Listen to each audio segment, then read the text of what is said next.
नार, तुम अपनी सबसे कीमती चीज यहीं छोड़कर चले जाओगे?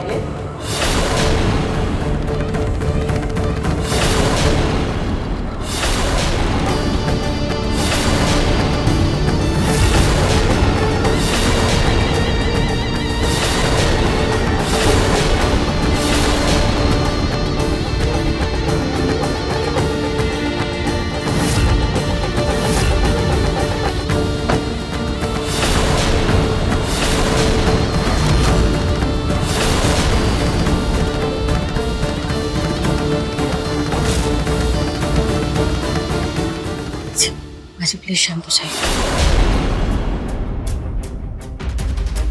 ये दादी क्या कर रही हैं? सारा राज आज ही बता देंगी क्या? माँ, नाहर, चलो अंदर चलो, अंदर जाकर बात करते हैं। बोलो नाहर, क्या तुम अपनी सबसे कीमती चीज छोड़कर जा पाओगे?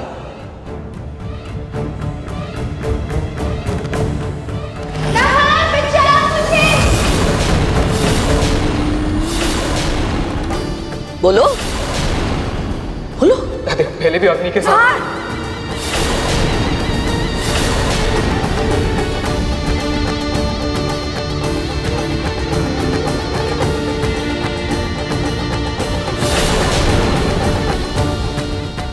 नाहर बेटा देख, मैं जानती हूँ तूने अग्नि के साथ फेरे लेकर रूही को अपनी पत्नी माना है, इसलिए उसके साथ तू गलत बर्दाश्त नहीं करेगा। लेकिन इसका ये मतलब नहीं ना कि तू छोटी छोटी बातों पर घर छोड़ के चला जाएगा। रूही, तुम ही समझाओ ना इसे प्लीज।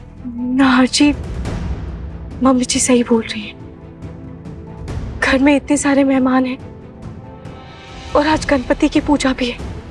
नाहर जी, मैं नहीं चाहती आज के दिन मैं इस घर के टूटने की वजह पर। नाहर जी, आप मेरे लिए ही घर छोड़कर जा रहे हैं, तो प्लीज मैं आपसे विनती कर रही हूँ, मत जाइए ये घर छोड़कर। बेटे देख, अब तो रूही ने भी बोल दिया, अब तो रुक जा।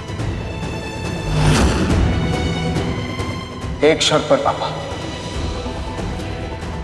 अब रूही के साथ इस घर में कोई भेदभाव नहीं होगा।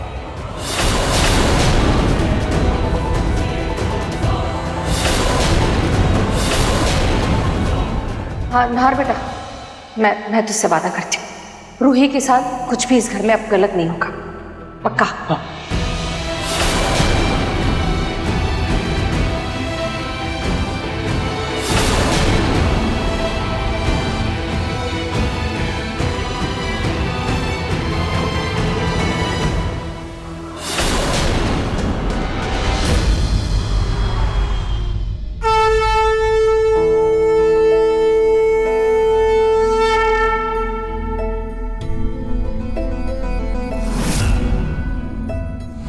गणपति बप्पा मोरया!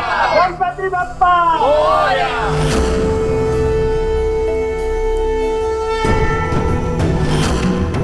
सोनी, अगर तुम्हारे बेटे जैसा समझदार साथ देने वाला पति ना होता रूही का, तो हम तुम्हारी सास पर केस ही कर देते। भगवान ऐसा पति सबको दे।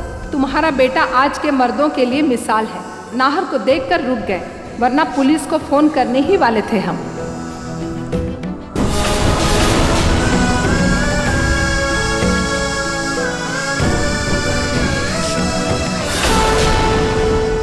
Thank you Ganpati ji, thank you Khatu ji कि आपने मुझे इतना अच्छा पति दिया। बस हमारा साथ यूं ही बना रहे, हमारे रिश्ते को किसी की नजर ना लगे।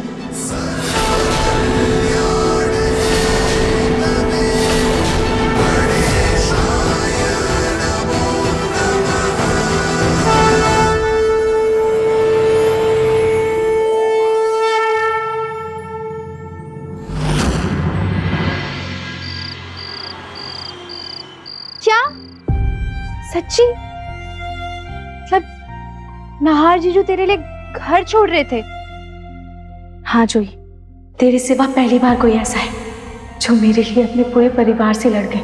दुख हुआ पर सुकून भी है कि कोई जीवन भर मेरा साथ निभाएगा। सच्ची जूही, मैं बहुत लकी हूँ। रूही, सच्ची बताऊं ना तो मैं बहुत ज्यादा डर गई थी। मुझे लगा था ये सच्चाई जानने के बाद पता नहीं क्या हाल होगा तेरा वहां। पर जिस तरीके से नाहर जीजू ने तेरा साथ दिया है ना, मुझे बिल्कुल भी डर नहीं है। बल्कि इस बात की तसल्ली है कि उनके रहते कभी भी तेरे साथ कुछ भी गलत नहीं होगा उस घर में। मुझे लगता है शायद मम्मी पापा ने ना चुनकर भेजा है नाहर जी को तेरे लिए।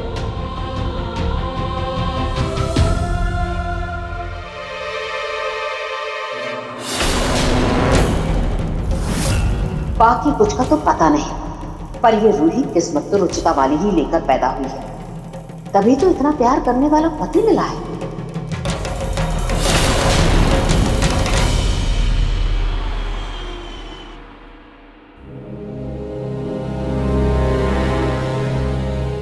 तुम अपनी सबसे कीमती चीज यहीं छोड़कर चले जाओगे?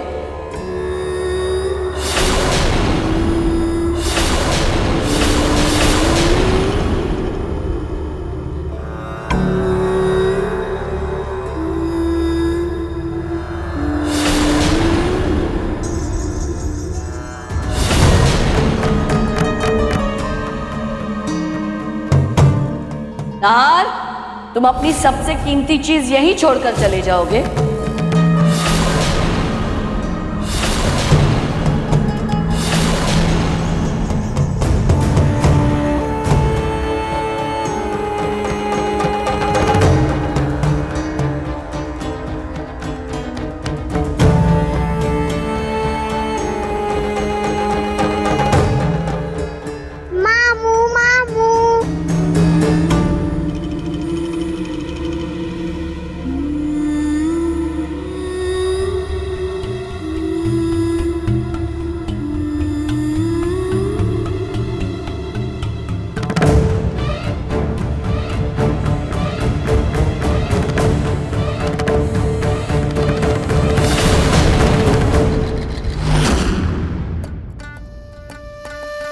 आप सबको अगर यही करना है तो ठीक है, मैं अभी इसी वक्त ये घर छोड़कर जा रहा हूं और रूही मेरे साथ चलेगी क्योंकि वो मेरी जिम्मेदारी है।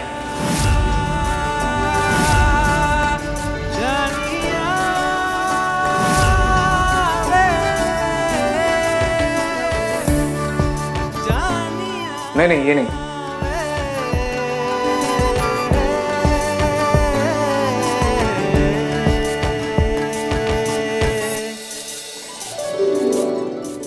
मना किया ना? नहीं।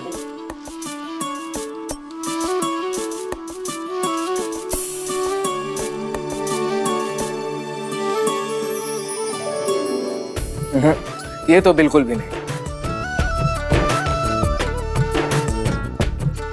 नाहर जी, ये कैसा है?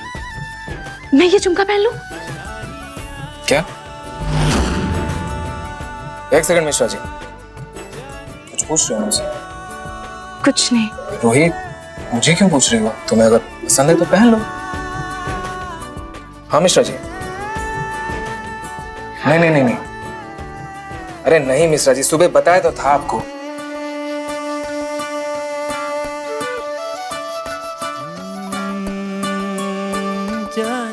मैं भी कितनी बेवकूफ हूँ।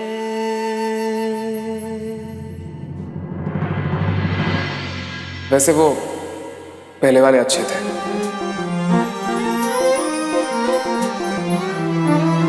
ढेर सारा प्यार हो, हर दिन एक त्योहार हो, जिंदगी की धूप में खुशियों की बहार हो, नए रिश्तों का सफर, लंबी लंबी सी डगर, थाम लो जो हाथ ये साथ होंगे उम्र भर, तेरा है मन सुंदर।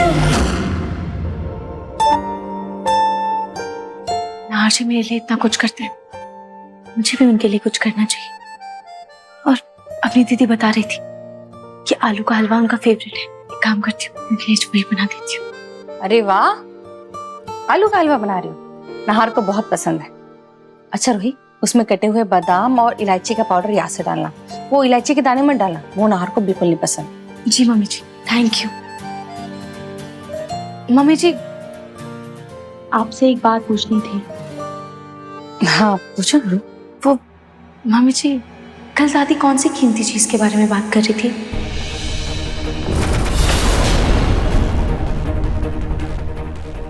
वो नाहर जी के पास तो मैंने ऐसी कोई कीमती चीज देखी नहीं, इसलिए पूछ रही हूँ। रूही बेटा, माँ जी का मतलब था कि नाहर का इस घर से, उनके रिश्तों से, परिवार से कीमती चीज कोई नहीं होती ना। खैर तुम छोड़ो इन बातों को, तुम हलवा बना लो और याद से मीठा कम बनाना, नाहर को मीठा कम पसंद है। जी मम्मी जी।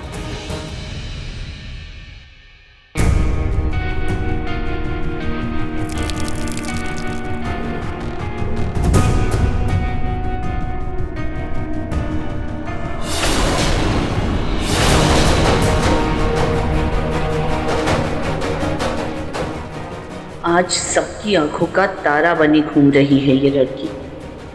बहुत जल्दी से सबकी आंखों का कांटा नहीं बना दिया तो मेरा भी नाम सुमित्रा देवी नहीं।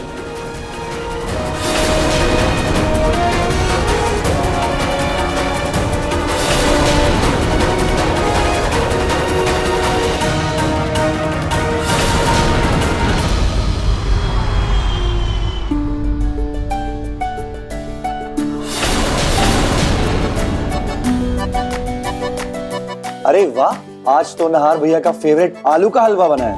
नाइस। हाँ भैया, एक बार चख कर बताओ तो कैसा बना है।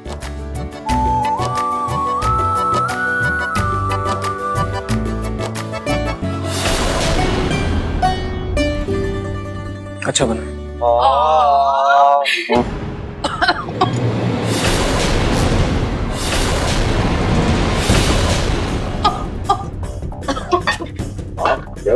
ये क्या वाहियात हलवा बनाया है? क्या हुआ दादी, हलवा तो अच्छा है। तो क्या मैं झूठ बोल रही हूँ? लो तुम भी चख के देख लो। जरा सा भेदभाव क्या किया इस लड़की के साथ मैंने। इसने तो सारे बदले इकट्ठे ले लिए मुझसे। चीनी की जगह नमक डाल दिया मेरे हलवे में।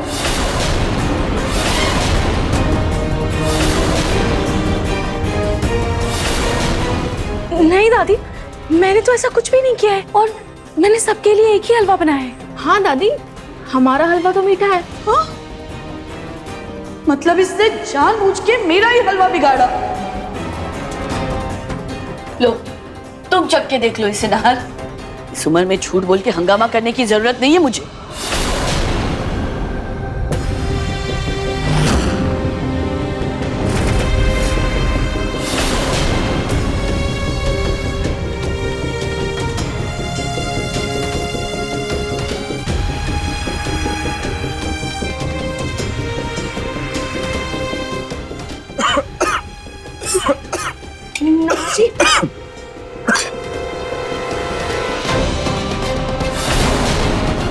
वही, इसमें चीनी तो है पर नमक भी भरा हुआ है। क्या? नमक? मुझे नमक वाला हलवा खिला के मेरा बीपी बढ़ाना चाहती थी ये लड़की। मार डालने का इरादा है इसका मुझे। अरे मैं तो इसके हाथ का बना कुछ खाना ही नहीं चाहती थी, लेकिन तुम लोगों की वजह से मैं अपना विचार बदल रही थी। लेकिन देखो तुम ये क्या कर रही है। दादी मेरा यकीन मानो, मैंने हलवे में नमक नहीं मिलाया, बल्कि मैंने तो नमक को हाथ भी नहीं लगाया। तो फिर किसने मिलाया? रसोई में तुम्हारे अलावा था ही कौन? दादी जी, किचन में मैं और मम्मी जी थे, लेकिन क्या? सुनी, तुमने नमक मिलाया मेरे हलवे में? हे माँ जी, मैं ऐसा क्यों करूंगी भला? पर तुम्हारी बहू तो यही कह रही है ना कि उसके साथ रसोई में तुम थी, और अगर उसने नहीं मिलाया तो इसका मतलब तुमने मिलाया। रूही, तुम मुझ पर ये क्या इल्जाम लगा रही हो? मैं तो तुम्हारे साथ सिर्फ सब्जी बना रही थी ना किचन में। मम्मी जी, मैं आप पर इल्जाम नहीं लगा रही हूँ, मैं तो बस भूल रही थी।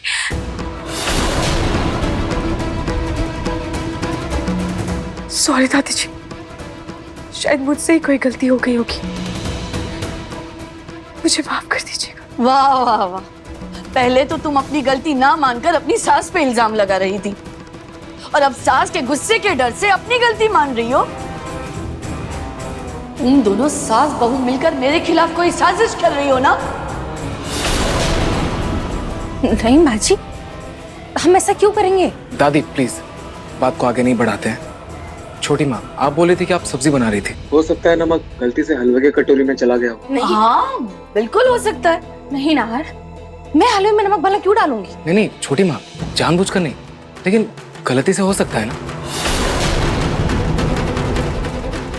सोनी, लापरवाही की भी हद होती है। तुम्हारी बहू क्या आ गई, तुमने चीजों पर ध्यान देना ही छोड़ दिया। माँ शांत हो जाइए, आप लोग छोड़िए ये सब। अरे ऐसे कैसे छोड़ दूं? सोनी को मुझसे माफी मांगनी होगी।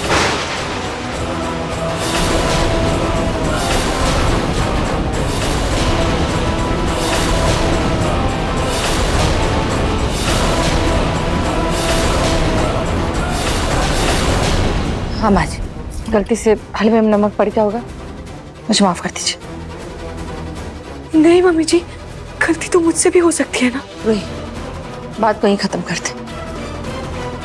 माँ जी आप वो हलवा मुझे दे दीजिए, आप ये खा लीजिए प्लीज।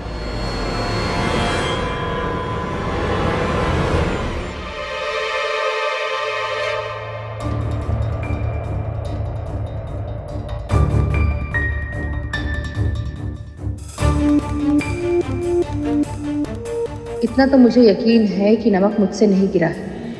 कहीं ऐसा तो नहीं नमक रूही ने डाला हो पर अब माँ जी के डर से बोल नहीं रही है।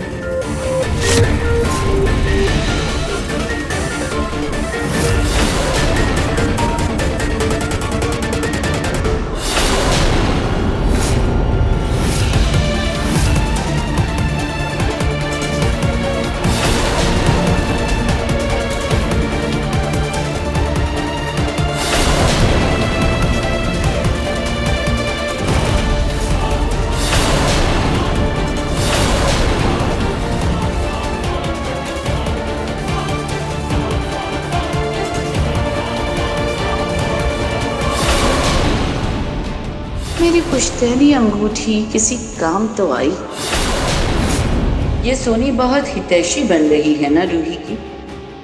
अब सबसे पहले रूही को उसी की नजरों में गिराऊंगी, तभी इस अनाथ की अकल ठिकाने आएगी।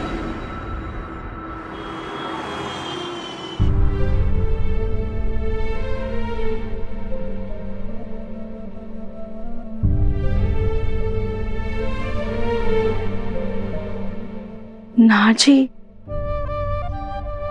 ये किसका लॉकेट है? मेरी माँ का। वो कल उनकी बरसी है ना। माँ के बारे में ज्यादा कुछ तो याद नहीं, क्योंकि वो मेरे बचपन में ही।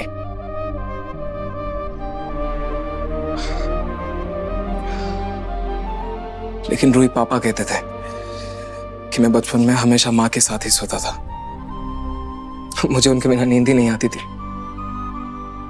एक बार क्या हुआ, उनकी तबीयत बहुत खराब हो गई, तो डॉक्टर ने मुझे बोला कि आप आज माँ के साथ नहीं सो सकते। लेकिन मैं जिद पर अड़ा रहा, क्योंकि मुझे उनके बिना नींद ही नहीं आती थी ना।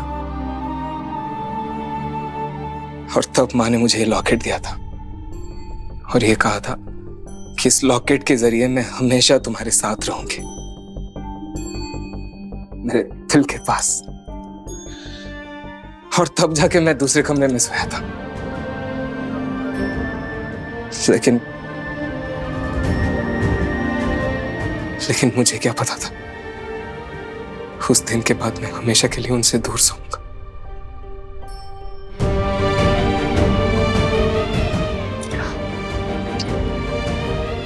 नाहर जी, मेरी मम्मी भी मेरे साथ नहीं है, पर हाँ वो जिंदा जरूर है। मेरी बातों में, मेरी यादों में, मेरे संस्कारों में वो आज भी है। वैसे ही आपके साथ भी आपकी माँ हमेशा है।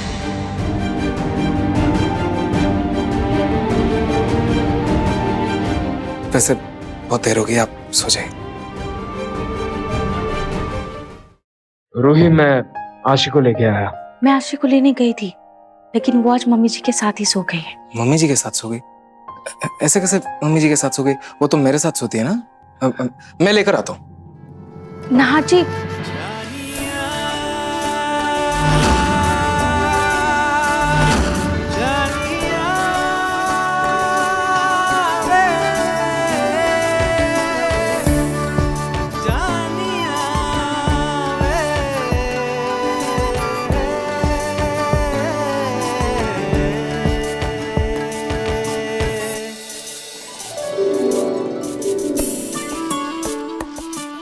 नाहर जी आज ही सो चुकी है और अब आप उसे लाएंगे तो उसकी नींद खुल जाएगी, फिर वो रोने लगेगी तो। और वैसे भी नाहर जी कल सुबह माँ जी की बरसी है, आपको भी सुबह उठना होगा, इसलिए प्लीज आप अभी सो जाइए।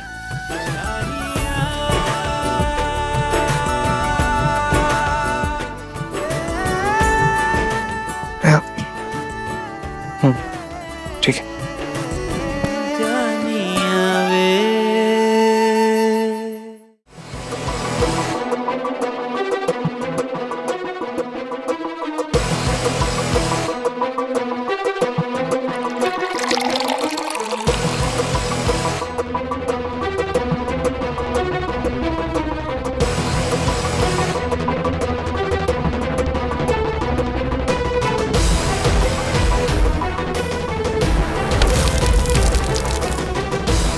नाहर जी,